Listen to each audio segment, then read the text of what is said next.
inspired to push through. Because there's a spark in you. Breakthrough or bust.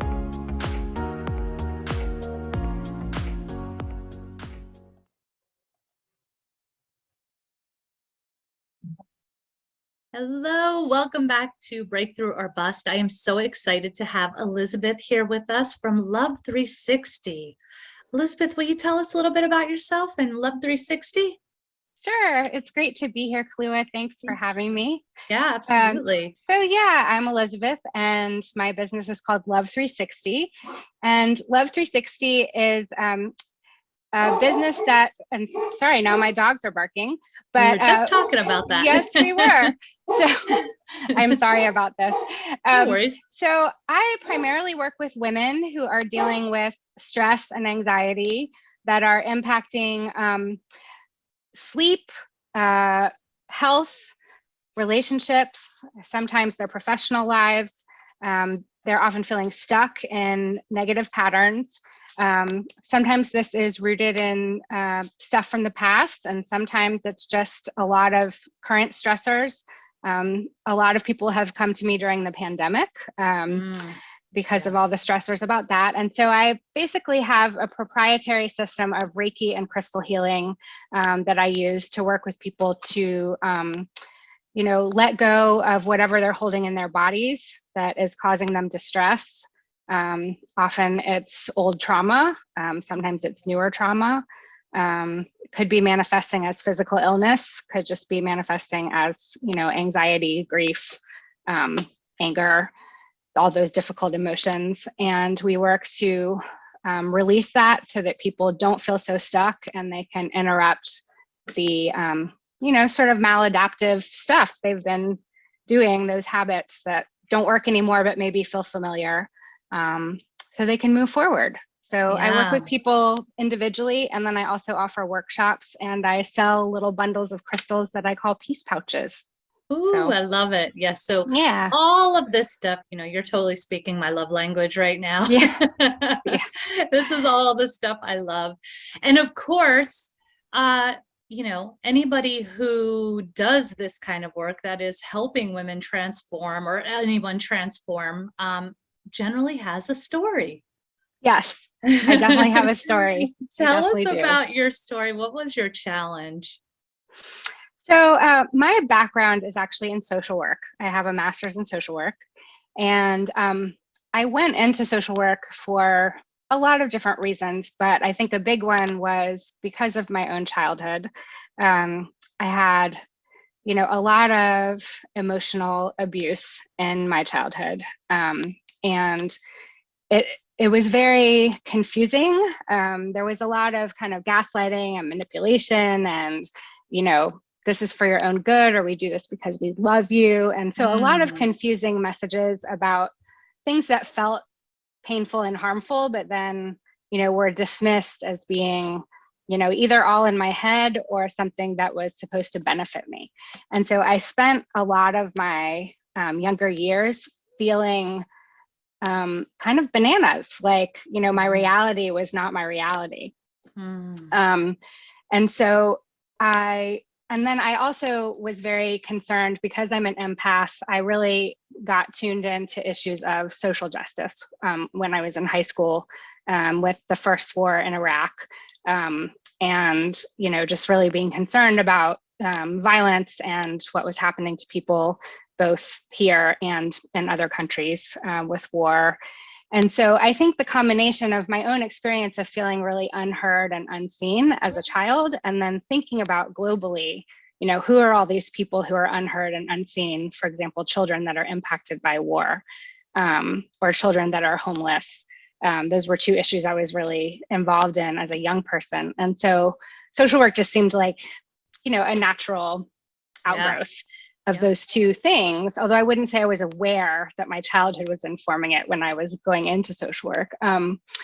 But one thing I really saw in social work, and I primarily worked with very low income people, and I'm primarily women and women with children. So that's always been a passion of mine too, is really helping other women.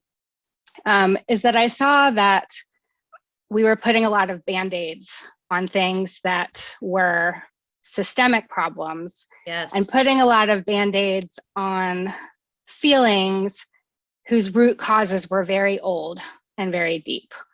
And so it was frustrating after many years of operating in this system where we were kind of managing symptoms without getting to what was underneath those symptoms, whether it was like societal symptoms or individual symptoms. I felt like there was only so far I could go in terms of my work with people, because I didn't have the tools to really help people move through the trauma that they had gone through. And inevitably, the folks that I worked with had trauma, whether it was in childhood or domestic violence or homelessness. These are all traumatic events, right? Mm-hmm. So, and you're not even if you have the tools, you're not allowed to use them in that setting. Right, exactly, because you're working, usually I worked in primarily nonprofits that were funded by, government grants, or I worked for local government, and there's lots of bureaucracy and rules and regulations about how you can do things and what you can do. And I understand that, and that is, a necessary evil in lots of ways. But I think it does limit, you only have a certain amount of time with each person you work with, right? And you can only go so far, and there's, specific programs that you're working for. And so you're only working on one issue at a time. Yes. Yeah. One piece of the puzzle. Yeah. Exactly. And it's just so funny, because I have to say, I feel like you're telling my story. So I'm just I'm like, yes, check, all of the above. Right. Yeah.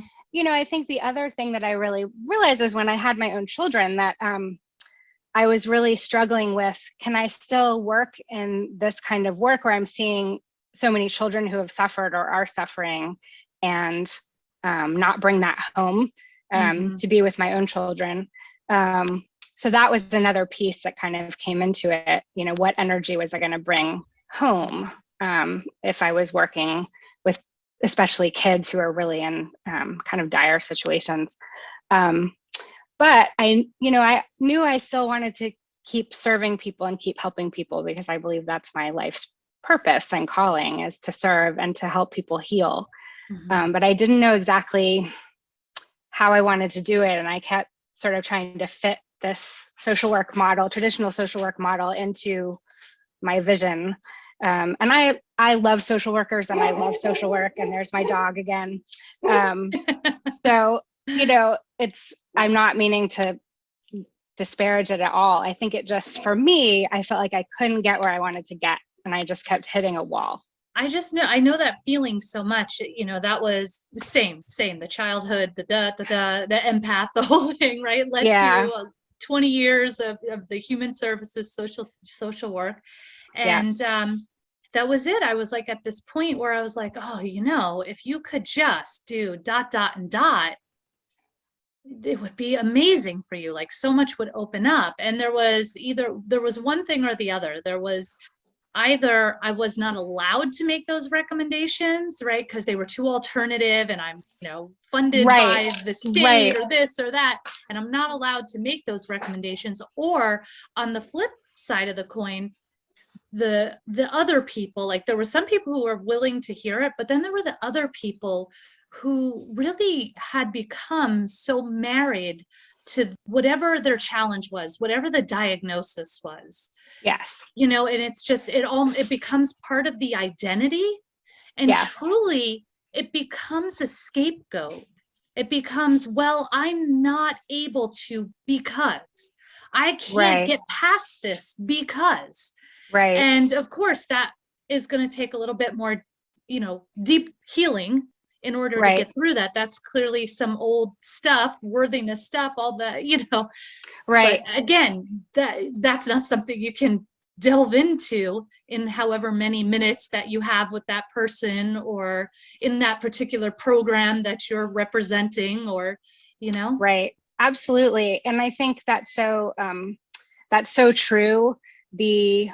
That our our diagnoses can become very limiting, and it can be a box that people get put in, and it can mean that we think that that's all there is to us almost. And that it can be used to kind of explain everything. And, I think there's definitely a place and a use for diagnoses, for example, to get services that are very needed. To say like, okay, this is going to be more of a challenge, but it's Right. not out of reach. I'm just Right. going to have to go about it a different way, or I'm going to have to maybe work a little harder than the average person. Right. And, but it doesn't mean it's not possible for me. Right. And I think, unfortunately, sometimes the message that's given is like, sorry, this isn't possible for you. Yeah. You might get that. You might get that from teachers. You might get that from, other professionals who are working with you. So I felt like there's always hope for people. It's just figuring out how to get to it. That's one of the reasons I really wanted to go towards the business that I'm in now, because I think if we can shift the way people think about themselves and the way that they think about their lives and everything that's happened to them, and realize that like their past isn't their fault, but how we deal with our past is our responsibility. And the way we take care of ourselves is our responsibility, and that we can make different choices now. That we're not helpless the way we were when we were children, and that I love that, and it's funny. I just had a conversation with somebody about somebody who's my elder, and as a child, she was kind of a bully. She was kind of a bully to us kids. And this other person's like, well, she had a hard time, her mom, this, that. Right, and I said, yes, right. and I get that and I understand it. But then at a certain point, it becomes your responsibility to heal that, Yes, and it so does. That's it. It's like, we all have to take that personal responsibility. Yeah. And it's a bitter pill. It is. And there's that cliche though of hurt people. And I think you see that over and over again when people haven't had any real healing, those patterns are just repeated generationally, and it's so devastating for families. So I really am interested in interrupting that cycle. Yes. Just taking that moment of, does this make me happy? Do I love living like this? Am I like waking up every day saying yes, hell yes, right? Right. If it's not a hell yes, it's a no. And so it is. Then something has to change. And then that's where you start to go into the reflection and all of that, diving into, okay, where have we gone wrong? And yes, it could be the cultural programming. It could be the family programming. It could be, Right. Absolutely. Yeah. And I think there's this combination of what are our internal messages that we're saying to ourselves, and then what are the external messages that we're getting. And, if both of those are negative all the time, there has to be, this some way to break those voices. Cause I think we can get negative tapes playing all the time. And it's about, I say tape like anybody knows what a tape is anymore, right? And how bad it didn't even occur to me. Right. But like a negative CD, a negative podcast, I don't know. Yes, there you go. Yeah. So, but anyway, a negative digital recording in our head, let's put it that way. So, I think that it's, what I'm interested in, what I love to do with people now is to help them see their own capacity for healing. And that part of the way we heal is by giving ourselves grace. Yes. Because I think that we are so hard on ourselves in this culture, and women in particular are so hard on ourselves. We see these, the Facebook and Instagram perfection out there of, perfect wife, perfect mother, perfect professional, perfect body, perfect whatever it is. And we think we have to be all these things all the time. And, forgetting that these are the ideal images that everybody puts out there, and that it's mostly BS. Like, people are not authentic most of the time. It's half truths. It's half truths. It's the best face forward. Sure. And, but we internalize all this. And then if we got a lot of negative messages as kids about who we were or what we looked like or what we were interested in, that all just keeps resonating like this giant bell. It's like a loud noise in our ears all the time. So, the way I try to work with people is just one, to identify, where are they feeling the most stress? Like, what is that one big thing that they can identify that is the most stressful? Because we all have lots of stressors, but if they could name one thing, try to narrow it down. And then, do a series of exercises to figure out where do they feel it most in their body, because people are going to think I hired you. I'm telling you what, just to further my agenda, because I say that all the time. The foundation is connecting to your body. The inherent wisdom in your body is so amazing. And it tells you so much, but we've been programmed, again, more of that programming, to shut it down, ignore it, don't listen to it, take the pill, blah, blah, blah. Right. Absolutely. And don't pay attention. And it's the house of not only your physical health, your mental health, your emotional health. Right. All of it. And that they're all linked, that if we don't take care of our minds and our hearts, we're not taking care of our bodies. If we don't take care of our bodies, we're not taking care of our minds. We're not taking care of our spirit. It's all one big thing. And so I think, again, it's also one of the things I try to do with people is help them reintegrate those things, because they can be so in their silos, I think in Western cultures, especially, we're very disconnected. The mind-body connection is very, has been severed in a lot of ways. I think we're moving back towards reconnecting those things.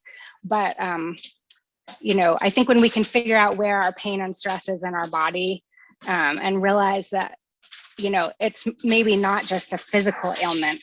It's maybe not just that you have headaches. It's like, what might be behind those headaches? Like, is there an emotion behind them? Is there an experience behind them? And then we can do some work to try to move, whatever's stuck there out. And it's funny you say that, because I was having sort of this epiphany over the weekend about, like, sometimes we do stuff, but we're doing it for the results. So it's like, oh, I'm going to get involved in a yoga class and I'm going to have less stress and I'm going to tone up and but we don't do it just for the joy of doing it, like how it feels to stretch in your body and just, and all that deliciousness, you know what I mean? Right. And so just that simple little shift in the reason that we're doing this stuff, to connect, like to just feel that pleasure and joy, is so profound. Like, I mean, it's just that slight shift in mindset is massive shifts in vibration. Absolutely. And increasing your vibration. Absolutely. And raising it. I mean, and that's why, I love integrating the crystals, because crystals have a vibration. They all do. And everything, right? All living things have a vibration. We all have an energy field. And so, our energy field interacts with the energy field of these crystals. And because most crystals vibrate at this very high level, it raises our vibration. And so, and they can also lower our vibrations when we're too, high up in the cloud. So it just depends on what grounding. People need. Absolutely. Grounding, absolutely. So sometimes you need one or the other. Sometimes you need a little bit of balance. But so it's cool to, figure out, do people need grounding? Do they need elevating? Do they need some of both? So I enjoy that part of it a lot. So you went from a place of having this family programming, cultural programming. And so absolutely. Clearly, in the work that you are doing now, and you're helping people undo that, you had to undo that for yourself. I did. Yes. And how did that look for you? I mean, it looked like lots of different things. I think, I've done certainly lots of traditional therapy and some less traditional therapy. And I've done a lot of body work. So yoga, a lot of massage, some acupuncture. I've obviously received Reiki. So, I've done those things. And then I've done a lot of writing. That's another way that I've Oh, okay. worked on healing. I do a lot of journaling, but I also write poetry. Oh, I love that. So, so those have all been really helpful things in my own healing process. And I think it's a journey. I think it's a part of the reason that my logo is a spiral is because I think that healing and life is not linear. We are often coming back to the same place more than one time because we have a lesson that needs to be repeated until it's learned. And that's what I talk about that all the time, except for we're just a little higher up each time we go up right, that exactly. spiral. We go up the spiral. Or it's Yeah. also like you could think about it as the meditative way of walking a labyrinth. You're passing by the same places over and over again in that meditative way. And you learn something new every turn. Yes. So, I think that It's for not me, completely Groundhog Day. it's You not. are learning. No, you are learning. It's not just like rinse and repeat. It's like, every time there's some new insight or there's some, new breakthrough. And so, so I feel like, the combination of all these different things has helped me a lot. And then, I think also honestly, friendships and community with other women, and It's how we community step with into other our power activists in the it community of is. women.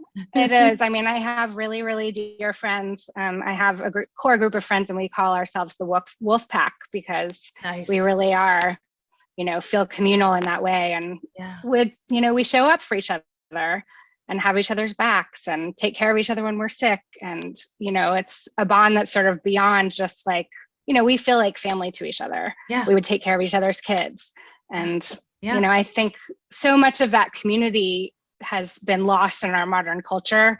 But again, I think people desperately want that. And I think we are forming these communities more and more. Yeah, we're going back to it. Absolutely. So that's one of the reasons I like doing workshops is because I hope to provide, a sense of community with people who are in them. So I think my own journey has definitely had a lot of bumps in the road, and it's not been pretty, but it's been profound. And I don't think it's ever pretty. I think that's a myth. Please, if somebody has ever had a pretty transformation, I want you on the show. I want to hear about it. Right, exactly. Because I think everybody's has been like, snot bubbles and like I know, like ugly crying, right? Yeah. Bad dreams, wailing, gnashing of teeth. It can be, it's not for the weak of heart. You've got to really want to do it, and you have to have a lot of faith because it truly is better on the other side. It is. But you have to believe that in order to push through. Right. And I think that's part of why I see so much courage in the people I work with. It takes an immense amount of bravery to look at this stuff and to not just numb out and to not just be on autopilot through your life and to not just stay in, bad relationships, work that doesn't fulfill you, unhealthy habits, all that. Just because that's what you're supposed to do. Just because that's what you're supposed to do, or that's what you're used to. Yeah, so stop shitting on yourself. Yeah, exactly. And, so I'm always so moved by what people are willing to do to get better. And I love how you said, like, you did a lot of different things. And I know that's my trick too, is I actually work with a lot of different people in different ways. Like I have, my more business coach, it's very much like feminine business and and then I've got the spiritual healer, and then I've got the so I've got all these little pieces in my pocket. And it's funny because I've seen people like, oh, well, I'm kind of working with another person too. Great. Right. great. Make your entourage big. That's Yes, wonderful. The more support you have, the better. The easier the breakthrough is going to be, or at least the more quick absolutely. it will be for No, you, I'm you know? so grateful for my various support people, I mean, Yeah. it's so important. It And is. And I know that, my support people love that I'm working with multiple. And I know I've yes, done that with people where they have, this person and that person, and, and in different, again, those different right. pockets. And it's so funny because it'll always be like, yep, that one is saying the same thing. And so is that Hmm. one. And I'm like, it Right. sounds like you better listen. This sounds like Exactly. a message Yeah. from the universe, my love. Right. Totally. Yeah. Because if you're hearing the same thing from all of your advisors, then maybe there's something to it. Exactly. So, Exactly. yeah. And I know one I hear from mine all the time is like, it's okay to ask for what you need, you know, like, Yes. and it's okay to ask the universe for what you need. It's not So just about important. giving all the time, because I Yeah. give and give and give and forget to ask for what I need. And, And I just try in to, your day to day, even say, right, like, okay, I'm going to get through what I can. Universe, please help me with whatever you can help with. And, absolutely. and just let things happen. Cause it's so funny when we try to control and, I'm a recovering control freak myself. Like I'm I get always, it. you know, Same. it's Yeah. like every time I think I've got it under control, I spiral back around and hit it again. It's so easy to do, right? It I is, it mean, is.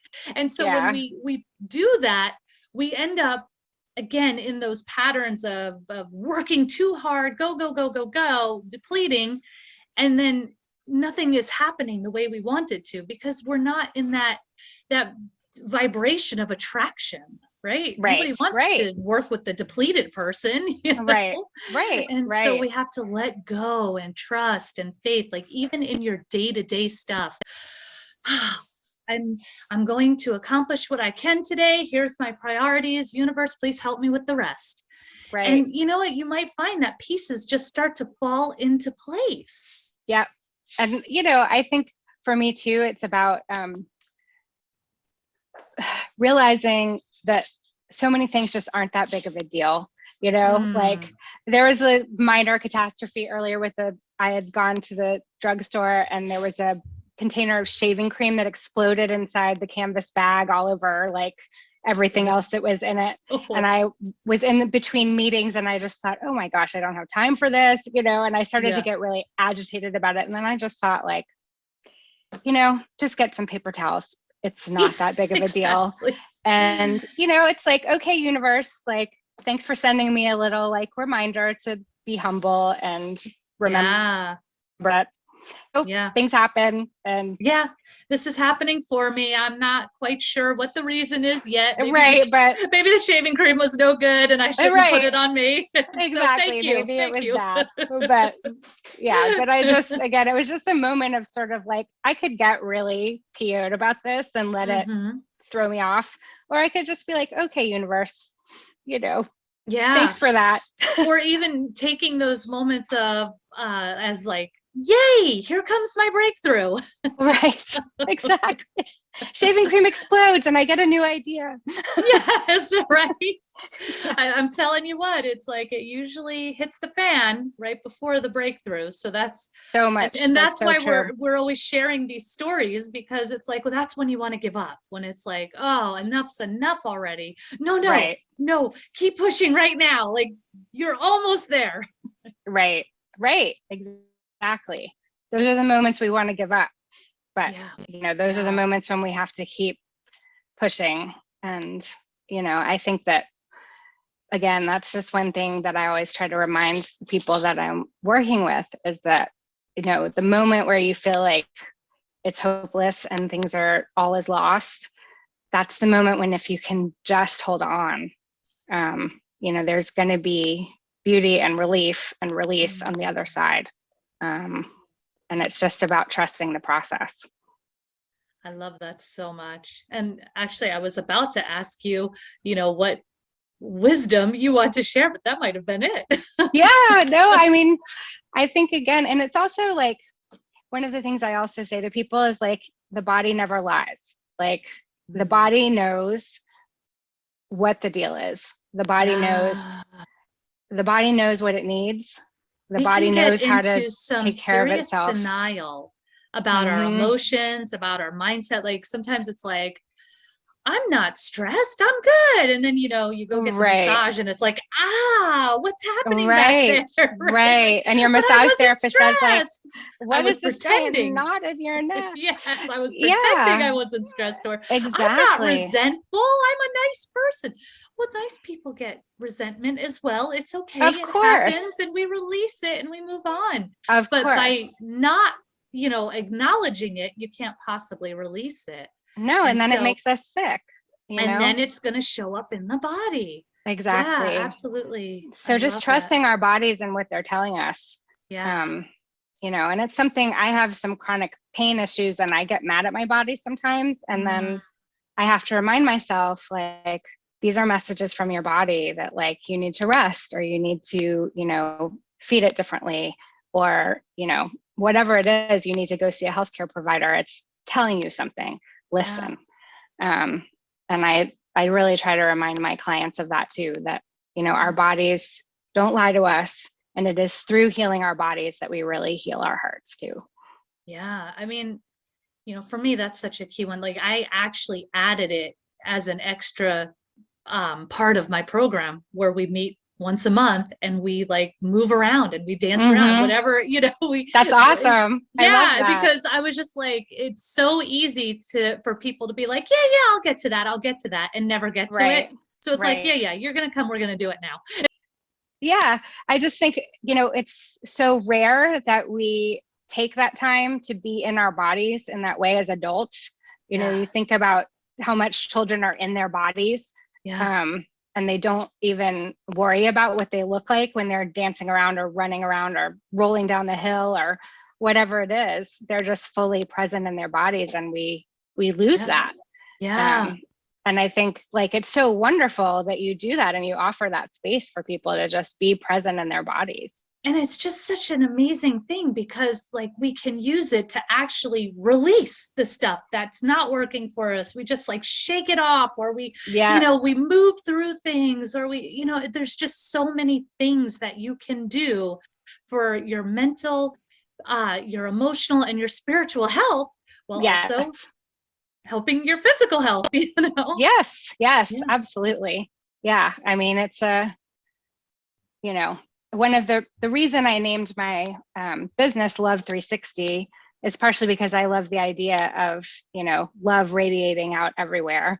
But it's also because one of the most powerful shapes in crystal healing is the sphere, because it radiates energy 360 degrees. So it can fill a whole room with this high vibration energy. And so, if we can think about like sending our high vibration love energy out into the world and out to each other, that, how powerful is that? If we could all imagine this like sphere of love energy around ourselves, going out to everybody else and going out to animals and plants and the planet, and, how much healing energy that is.